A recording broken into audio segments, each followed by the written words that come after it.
Police की कार्रवाई बाबर हयात उर्फ सुल्ताना डाकू 3 साथियों इरफान दानियाल और मुजम्मिल समेत गिरफ्तार। मुलजिमान के कब्जे से जदीद असलहा, मोबाइल फोन, लैपटॉप, तलाई जेवरात और हजारों रुपए नकदी बरामद हुए। मुलजिमान के खिलाफ मुकदमा दर्ज हो चुका। असलहे के जोर पर डकैती की वारदातों में मुलविस थे। SHO फैसल टाउन यासिर बशीर ने ये रिमार्क्स दिए हैं। इसी पर बात करने के लिए नुमाइंदा 7 न्यूज़ मलिक मुश्ताक हमारे साथ मौजूद है। मलिक मुश्ताक, पुलिस की इस कार्रवाई से मुतालिक अपडेट कीजिए।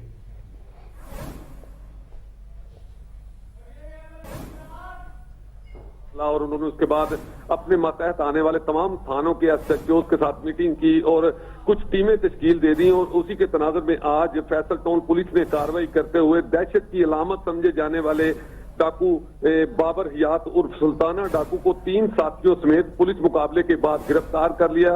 और आपको बताते चलूं कि ये तीनों डाकू जिनको गिरफ्तार किया, इनमें दानियाल, इरफान और मुजम्मिल शामिल हैं। ये डाकू दौरान डकैती लोगों को जख्मी भी करते थे और लोगों का माल भी लूटते थे।